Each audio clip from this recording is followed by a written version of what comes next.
Welcome to Inside the Skev, and I'm your host, Aaron Masliansky. Today we're sitting here with Paul Hletko, who is the owner and founder of FEW Spirits, a liquor distillery here in Evanston, which for people who know Evanston, that might seem a little funny, given the temperance movement was started here in Evanston by Francis E. Willard. So, Paul, thank you so much for coming on the show. Oh, thanks for having me on. I'm really excited to be here, but I'm not sure that it's in Evanston. I like to think of it as being the far east side of Skevinston. That's right. Everything is Skevinston to us. The whole world. It's the far east side. It's all good. Yes, thank you. So, Paul, you started this company, and basically this was not your first career, right? Why did you decide to start it? How did it start? I mean, I've kind of had several careers, you might want to say, but really kind of at my core, I like to be a creative person and I like to make stuff. And that's what really gets me excited is creating, the process of making and having an idea and then making it happen is what gets me excited and what gets me out of bed. And so I've had several careers, mostly surrounding that sort of creativity, from being, I was in a rock band, I had a record label, I used to design and build custom guitar effects pedals, but, this creativity is what ties it all together. But then, right before I started FEW, my grandfather died. And that's relevant because before World War II, his family had owned what is now a major brewery in the Czech Republic. I'm sure most of the listeners know what happened in 1939, but if not, the Nazis invaded Czechoslovakia, and they confiscated the brewery, murdered the entire family in the camps, with the obvious exception of my grandfather. And despite trying to get the brewery back for his entire life, he never did. And then when he died, it struck me that this whole family legacy in beverage alcohol is gone forever, unless I do something about it. Mm-hmm. And so FEW is kind of a combination of this drive to create and to make something, and have something new at the end of the day that wasn't there before the day started, with that connection with family and with blood and all of that.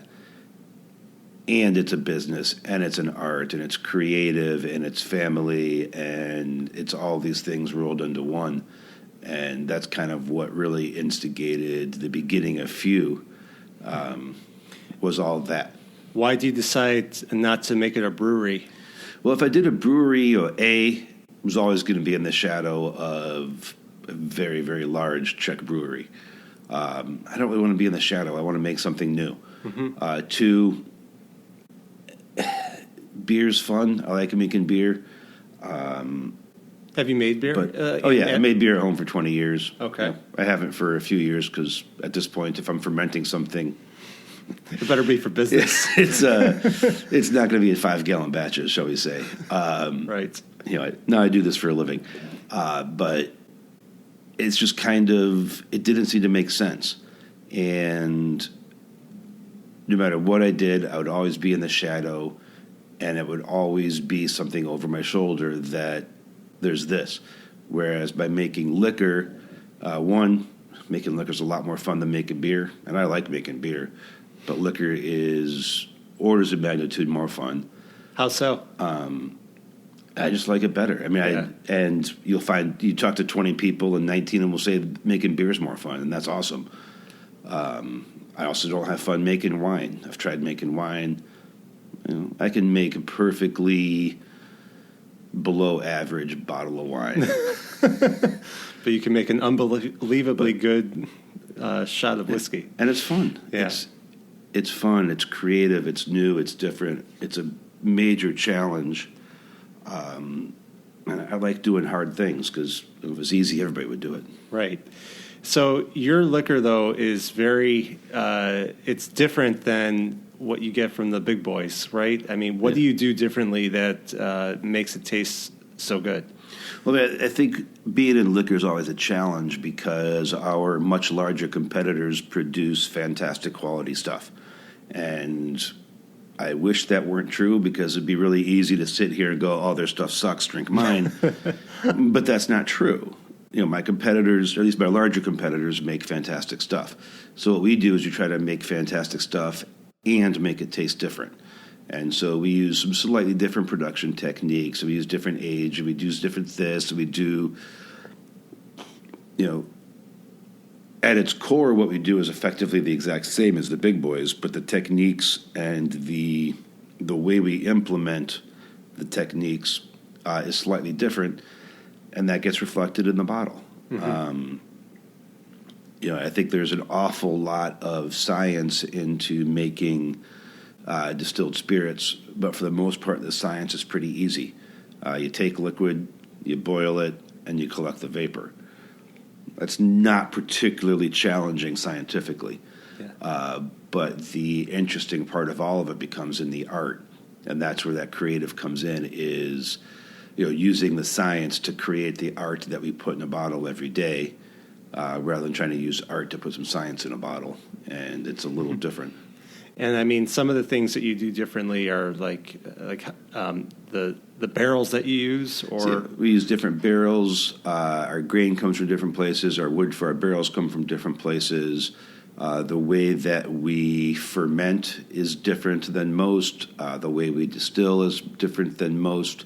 The optimization that we do in our distillation, as well as in our mashing and in our fermentation, is all different. And a lot of these differences might get a little, should I say, esoteric, and a little better, more targeted towards the aficionado community. But it's suffice to say that we do things slightly different. That's not to say better, but they are better for us because that's how we want to make our stuff. Therefore, it's better for us. But, if you're comparing it to like a big boys, they make good stuff. You can't say anything other than that. Right. But, also like the grains that you get, where are you getting them? What farms? Where are they? Are they local? So all of our grain comes from as close to home as we can get it. We are in, like I said, Far East Evanston, which people probably recognize as not exactly a farming community. Right. So only one farm I know of in the area, the Talking Farm, who I've had on. Yeah. Well, the high school has one too. Oh, they're part of the same same company. Yeah. And actually, a few years ago we started up. I actually went to the high school and asked, offered to buy every ounce of corn that they would grow. Like, didn't ask price, just. Any corn that you grow, I want to buy. Charge whatever you want. And they're like, well, what are you going to do with that corn? I'm like, well, I'm going to make whiskey. It's like, well, we can't sell it to you then. I'm like, okay. Corn. All right. So be it. We don't get our corn is as local as we can get it. But our primary focus remains on quality. And, we're just kind of lucky that we're sitting in the bread belt of the world outside of the Ukraine. Sure. This is where stuff grows. So it's not really a challenge to get high quality local grain, and that's what we do. It's as close to home as we can get it. Yeah. And some of the things that you do that are different are you have special batches, and sometimes you do things where it's like it has to do with the musician. Like you have the Alice in Chains blend that is, I believe, sold out at least right now, or do you still have more left? So we got a couple bottles left at the distillery, but other than that, it's all out in the world. Most of it's sold out at retail, I think. The nature of the business kind of prevents me from seeing everybody's inventory, so I don't know that it's sold out. Yeah. But I know at least about 10 days ago, D&D Foods up on Noise had some. I don't know if it's there or not. I've probably told 15, 20 people that it was there, and they only had 6 bottles, so I don't know. Yeah. I think it all circles back to that creativity, and we like to play around. We like to do fun stuff. I don't have a distillery for money. I have a distillery for creativity and fun and passion and that drive. And nobody at the distillery works there for that either. Everybody's there because they want to create, they want to make. And that's why we spend an awful lot of time, effort, making these weird little one-offs or crazy little batches or special blends, ranging from, the Alice in Chains. A couple years ago, we worked with the Flaming Lips. Last summer, we worked with an amazing band called Sarah Shook and the Disarmers. Is today Friday? I don't know what today is. But 2 days ago, we released a new product that we were collaborating with Bloodshot Records on. And John Langford from the Waco Brothers came and picked out 2 barrels of whiskey that we blended for a double barrel whiskey. So those are always fun. And on top of that, we make some gin, and gin is super cool because you can play around and do really fun stuff with gin. And, it's always interesting the stuff you can create when you set out to create new stuff. And you take away, the gloves. Well, isn't it true that if you have passion for what you're doing, it's going to be successful? With a lot of work. A ton. Yeah. I think passion is super important so that you can do the work. I think it's work. It's a combination of work and luck that drives success. But without passion, you're just not going to do that work. Right. And I mean, with the connections that you have in the music industry has really helped with getting some of those bands in, right? Did you know those people before? Yeah, I think we've all kind of got mutual friends, and some of the stuff, some of the stuff is the result of reaching out, and some stuff is, honestly, some of it's like a complete and total mystery to me how I end up talking to these people, and yes, we've worked with Alice in Chains, we've worked with Flaming Lips. There are bands that we're desperate to try to work with and hasn't been able to work out. And there are bands that I cannot believe that I've said no to. Really? Yeah. It's pretty bizarre that I'm like, they came to me and want to work with me, and I just said no. Why? What brings a no from you? It's the wrong project at the wrong time for the wrong reasons. Yeah. It is still business, but it is pretty funny that you're on the phone with these people going, oh my God, you're the first record I ever bought when I was 10 years old. And I'm saying, no, what the hell is wrong with me? What's happened in this world? I'm a bad man, but it's, it is still business, and you can't do everything. Yeah. I think a lot of success actually comes from saying no more so than saying yes. That's what I hear from a lot of people. Yeah. You kind of carve out the things that make sense and are going to be successful for you. Mm-hmm. And in terms of success, I mean, how do you define success in your business? I don't really worry about success. No? I worry about making what I want to make when I want to make it and keeping the doors open. So I think if you target something that's as nebulous as success, I think you're going to fail. Because you're trying for the wrong thing. You're trying for something for yourself rather than for your customer. I think you can pull the wool over people's eyes for a while, but if it's all about you, you're going to lose. And so we don't, what we do is we try to make cool shit. Or actually, can I curse? I don't know. Sure. It's fake radio. Right. So that's where we go. I mean, we worry about making cool stuff. Yeah. And if we think it's cool, other people are probably going to think it's cool too. Some of the stuff we make that we think is cool could have a much larger audience. And so that's where, like, say, for example, few bourbon and few rye. Bourbon and rye are big categories. We make fantastic ones, at least we think. And so we push those out into the world, and they have, some relatively widespread acceptance. Other stuff we do, maybe not as many people are going to think it's cool, so we do limited editions or all sorts of other stuff to make it work. But first make cool shit, and the rest people will like it. Yeah. If you make cool shit, people are going to like cool shit, because that's what people do. They gravitate to cool shit. Yeah. People like cool shit. I like cool shit. Same here. Yeah. And I mean, but you sell a lot of cool shit. I mean, you started small, right? I mean, how much did you start to make when you opened up the distillery, and what are you doing now? It's it's always really pretty incredible, like comparing, numbers over years, because we've only been around for about 8.5 years. Okay. And so, like when we started, we were producing about 3 gallons a day of whiskey. So basically, it took us about a year to produce what Jim Beam spills every day, which is pretty crazy. Yeah. A year of work versus there's the drips and drops that leave their tanks. And we've been pretty lucky, and now we're producing about 8 barrels of whiskey a day, about 350 to 400 gallons, 7 days a week. Our current iteration of fermenters each hold about a month and a half of our production when we began, and we circle it every 3 days. Oh, wow. It's pretty wild looking at the different generations of fermenters. And, we give tours, like we don't even have the first and second generation fermenters active anymore because they're just too small and they're worthless.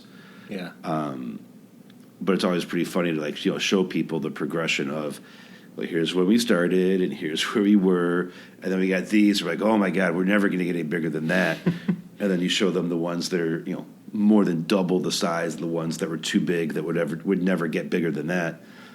And then now we're planning for a next round of fermenters that'll be will probably end up being 4 times the size of these massive ones that we'll never grow out of.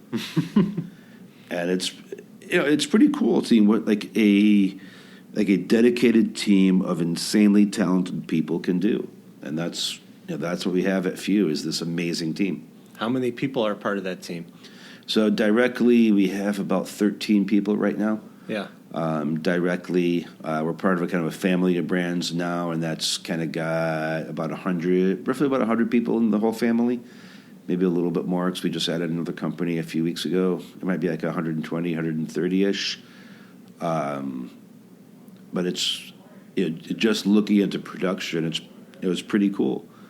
Have you grown your space, or are you still in the same space? So we still have the same production space. But when we started, everything was in the same 2,700 square feet. Today, I think we're the number one tenant in Evanston. We've got about a little over 60,000 feet that we're leasing. Really? All in the same location or in different places spread out? We have 4. Technically, we have 5 buildings, but 2 of them are adjoined, so it's kind of one. We've got 4 buildings spread out all over Evanston. Wow. From our original production space to you could probably call it Skevinston. Where's it? Maybe at? a little bit east of Skevinston, depending on where you draw the line. We got one down by Sam's Club, and we've got another one over on Dempster by Valley. Oh, okay. I wouldn't call that Skevinston, I don't think. I think technically what they say Skevinston is the 60203 zip code. It's just almost all west of McCormick, right? Yeah, it's all west of McCormick. Yeah. So, yeah. I wouldn't But you're close to it. We're not too far. Yeah, not too far at all. Wow, that's quite the spread of places. You're an important business here. And, I mean, you started in this one place. Is that where the tours take place, where you started? We don't really give tours to the other places. Okay. We don't necessarily talk about where they are either. But, all the tours are at our place at 918 Chicago Avenue. It's where the shiny stuff is. And so people like shiny stuff. Cool shit. People like cool shit, so we show them cool shit. Yeah. That's where the stills are, and we have, we're always doing events and tours. Thursday nights we do cocktail hours. You can come by, hang out, and have a drink. We do tours and tastings Friday, Saturday, Sunday. All summer long we have our alley parties in the alley, so you can come out, see some live music, food truck. Juice boxes for the kids because we're not going to serve kids. Yeah. But people bring their dogs. You get babies and you get kids.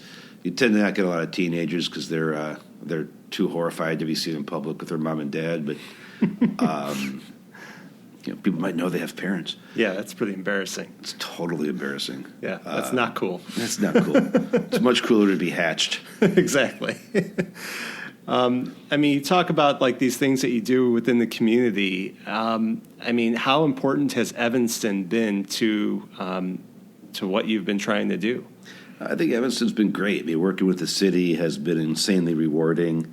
We're really lucky here in Evanston. We've got a great city council. We've got some great mayors. It's really great working with the city of Evanston. The people of Evanston have generally been pretty receptive. Everybody's excited to have us. People come by the distillery, they buy the products, they hang out. We do our best to give back, and we donate tours to charity organizations and so on. Working in and with Evanston has just been fantastic. Yeah, and also like Catherine Gottsick at the Main Dempster Mile. That's where you're in the Main Dempster Mile. Sure. Yeah, so she's been, I imagine, pretty helpful too. Yeah, we love working with the Main Dempster Mile. There's some great people over there. Yeah. I think we've been pretty strong financial supporters of the Main Dempster Mile, and every time they're looking, we're supporting. Yeah.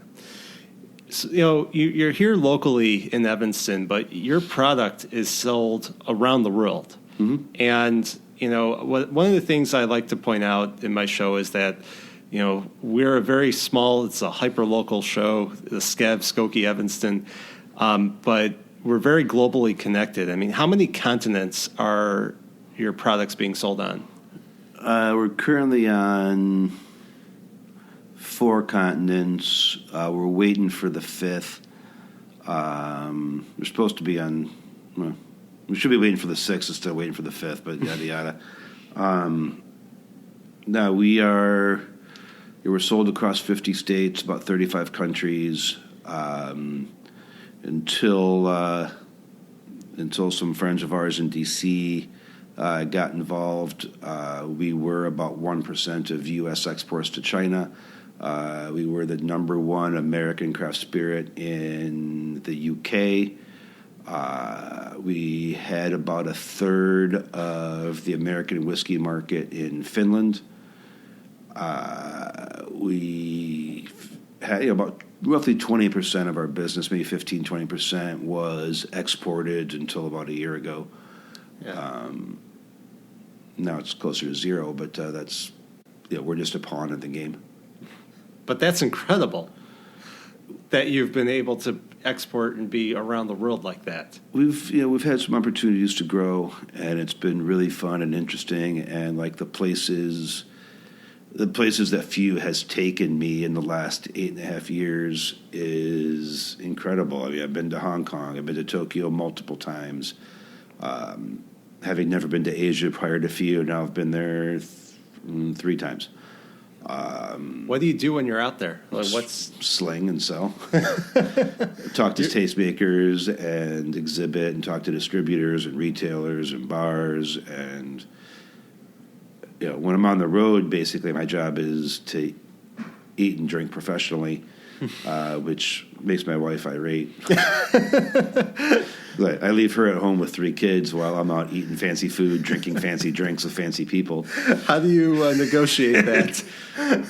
Well, she likes it when I cover the mortgage. Yeah. So, it's give and take, but sure. And it is work. Now, I don't mean to complain about it. Like, oh, poor Paul. Yeah, I get to see the whole world. Poor Paul. But it's also fun. We were on. We took a family vacation last summer, so summer of 19, and stopped at effectively a random restaurant in Florence that was picked out by somebody else, not picked out by me, and walk in and there's FEW on the back bar. Do you pinch yourself? I was like, all right, that's kind of cool. Yeah. And so much of what we do is all that hand sell and doing it personally. But then you walk into a bar in Tokyo, there we are. Walk into bars in London, there we are. Couple years ago, I was doing a show in Berlin, and they had a retail store at the front of the show. And I was like, if we keep on doing this and I do this well, in probably like 4 or 5 years, we'll have our stuff at that store, because they only have like the top 50 brands that were at the show, and they probably had 1,000 brands there. A couple of years we'll be there. And then as I was leaving the last day of the show, I look over and we were in there. Wow. Like, all right, that's cool. Yeah. Oops. But yeah, making stuff is fun. It is. It's truly amazing of how just something where, it's a passion and you thought that you'd try it out, and it goes global like that. It's luck is certainly important. Harder you work, the luckier you get, but you got to have both. Yeah. I mean, do you plan to open up any kinds of production facilities outside of this area in order to be able to reach those markets better? Or no, I mean, we're not going to produce FEW anywhere other than here in Evanston. We're working right now to build out our new production facility, because where we are, we can't. Yeah. We just don't. It doesn't have the. We can't do it where we are now. But we've got our new building. We're working to build it out over the next couple of years. It's still in Evanston. We're not going anywhere. And do you plan to open up a lot more lines of different types of drinks, or keep it to just a few? No, we just want to keep it to a few. I mean, I don't think we're going to stop. Bourbon and rye remain our massive core. Those are what keep our lights on. That's what we do every day, all day, every day. We'll continue doing small batch, trying to create and make new stuff. We try cool stuff. Sometimes it's cool. Other times it's less cool than we think it's going to be. Yeah. But that's okay. Kind of used to be that everybody that worked at FEW was effectively required to make new products. We've grown to a point now where we really can't make it be a job requirement. Yeah. Because we just can't. But everybody's pretty much encouraged. And it's always, the guideline for it's always been, how fun is it? Not how much of it can we sell. Mm-hmm. Is this fun? Is this cool? We can figure out how much of it we can sell later. But if it's fun and cool, we're going to make it and then figure out from there what we do with it. It may be that we just had our fun and that's how it goes. Have you had any flops? If you had flops, I think we've certainly had products that were not as successful as we thought they were going to be. Mm-hmm. And we've had creative stuff that was perhaps not what we anticipated it being. Mm-hmm. But those, that never gets sold. So, the world doesn't see that. We might laugh about it internally, but we don't. Who gets to test things? Do you just have your employees, or do you bring people in from the public to get to be the beta testers? We tend to not listen to the public. Okay. It's mostly us. It's been my experience that people will color their actual feelings, especially if they know you made it. Yeah. They'll be far more complimentary than truthful. Yeah. So we don't do that so much. Do you do market research studies? Do you think those are effective? No. I don't trust market research studies. I don't trust focus groups. Yeah. I trust my gut. It's almost like how Apple went about creating a lot of their products, where like Steve Jobs would talk about how he would think about what the consumer would want, but not just base every product off of a market research study. Mm-hmm. And when you look at companies that only do it that way, there can be benefit for sure, but it sometimes it does create more of a flop. I think you can get interesting information, but I don't think you can get controlling information. Until somebody is in the checkout line, they're never going to tell the truth. Oh, well, do you want that? Yeah. Well, do you want some headphones that are white and connect into a computer so that you can hear a microphone and hear what's being recorded? Oh yeah, I want that. That's really good. I want that. Well, it costs $25,000. Oh, yeah, I don't want that. I don't want that. Right. So you can say you want something, but it doesn't mean you actually want it. It's true. It's until you're in the checkout line. I mean, to reference the white headphones that I'm wearing right now, is because another pair of my black headphones broke, and this is the ones that they had in the store. Yeah, obviously, they're not $25,000 headphones. No, I think they were $25, and it worked out fine. But you know what I mean. So it's, Yes. it's your $25 headphones. Okay, yeah, I want that. Do I like these versus those? But like if you came to me saying, hey, I'm making white headphones, do you want them? I'd be like, oh, yeah, I want them. For sure, yeah, they're great. But then when it came time to like pick up, those headphones, I can't see what brand they are, but I don't even know. They're brand A. Yeah. But at the store, I'm gonna be looking at brand A or brand B. Which am I gonna buy? Am I gonna buy the brand A because I told you I liked it? No. You're going to buy the ones that you want right then. Correct. Yeah. So we try to make stuff that we think is cool, and worry about the rest after that. Yeah. Well, I think that you guys have really become a part of the community big time. And, even when I did the trailer video for when I started this show, I had a bottle of FEW whiskey on the table. Well, thank you. You're welcome. To kind of just show the kind of the vibe of the show and the connection to community. So, that, and I didn't even know you. So I think it just shows what a part you've become. I'm sure your grandfather would be incredibly proud of what you've accomplished. I think he would. His wife got to see some of it. She's still alive, thank God. But she got to see some of the growth, and I think she was just super excited about it because Grandpa, he would have loved it. Mm-hmm. And he would have loved starting a distillery in the birthplace of Prohibition. That would have given him the most happiness ever.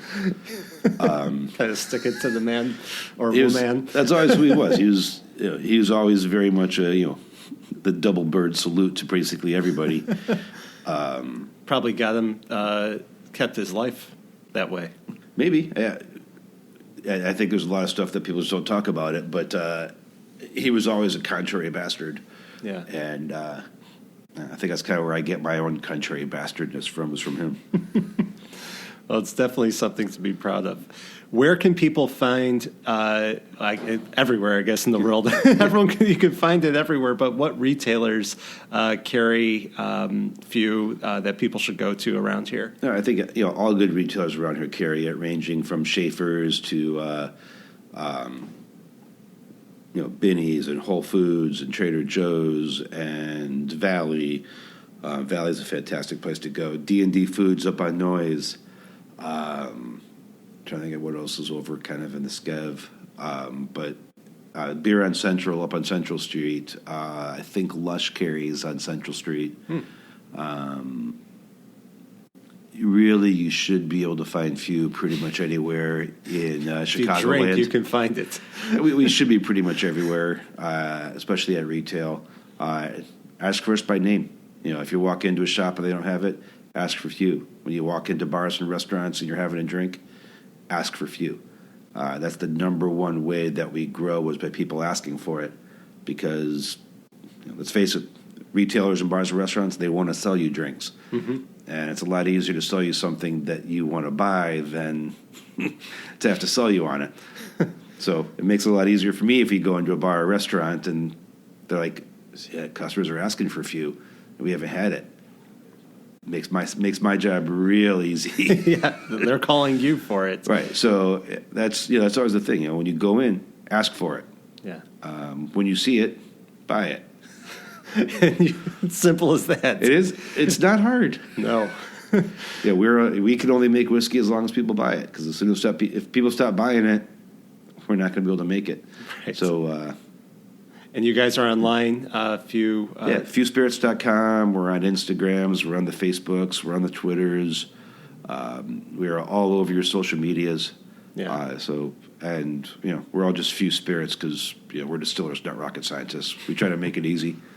Mm-hmm. And you could always go in for the tour as well. Yep. Come on by and come say hi. Yeah. Well, Paul, it's been a real pleasure to have you here and to talk about what you do and what a great brand of liquor that you've created here. So everyone, please go out there and enjoy responsibly. Thanks, Aaron. Pleasure to be on. Thank you.